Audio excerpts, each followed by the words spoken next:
Bonjour YouTube, je suis Sébastien et toujours dans l'optique de ranger un peu l'atelier et de mettre un terme au bordel, j'ai décidé d'accrocher les outils les plus couramment utilisés au mur afin de gagner du temps.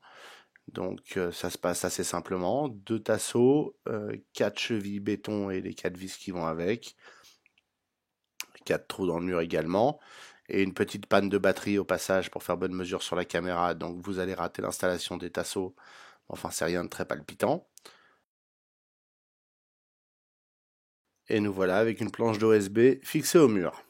Maintenant, cette même planche posée sur l'établi, après avoir fini les fixations et l'alignement de celle-ci, il faut répartir les outils pour se faire une idée, avant de commencer à mettre des clous un peu partout et d'avancer en travers.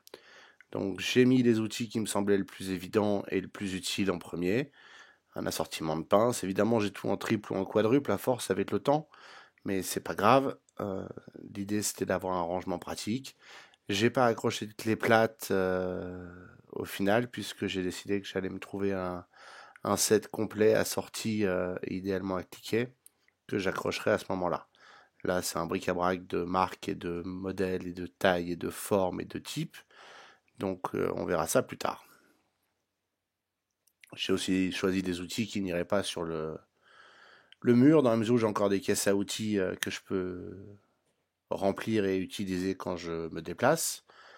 Mais là, ce que je voulais, c'était vraiment un assortiment que tout le monde puisse trouver, tout le monde puisse utiliser et qui soit facile et pratique. Donc la prochaine étape, ça va être de reproduire à peu près ce que vous avez sous les yeux, mais accroché au mur.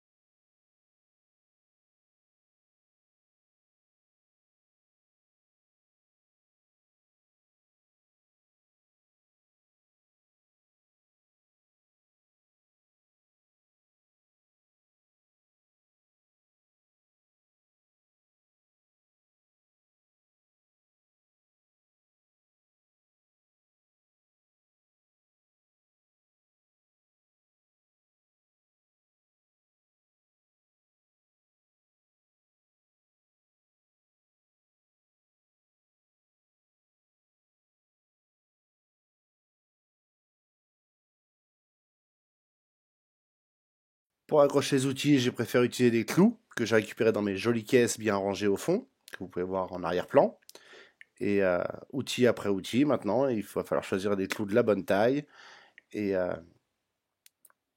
marquer les mettre, poser l'outil et passer au suivant en alignant autant que possible les outils pour que ce soit aussi bien rangé, compact et efficace que c'est possible.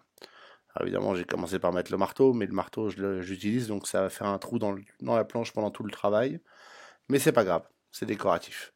Le tasseau sur la droite, le long de l'établi, vous pouvez l'ignorer, il n'a rien à faire là, il sera déplacé plus tard. Je vous laisse profiter de la superbe organisation de cette planche pour ranger les outils, que je pense j'étendrai dans une prochaine partie sur la droite au-dessus de l'établi, afin de ranger des outils moins courants, mais qui ont quand même matière à être accrochés. Et puis, si ça vous inspire ou que ça vous donne des idées, n'hésitez pas à me dire ce que vous en faites dans les commentaires. Et si vous avez des idées pour améliorer celle-ci, la même.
Et voilà le résultat. En quelques heures, c'est déjà nettement plus rangé.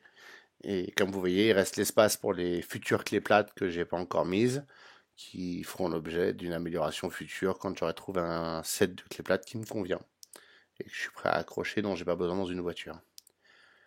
Merci d'avoir suivi cette vidéo. Si elle vous a été utile, n'hésitez pas à la liker et à vous abonner. Si elle vous a déplu, vous pouvez la disliker aussi, mais c'est pas sympa. Et si vous avez des questions, encore une fois, ou des conseils, n'hésitez pas dans les commentaires.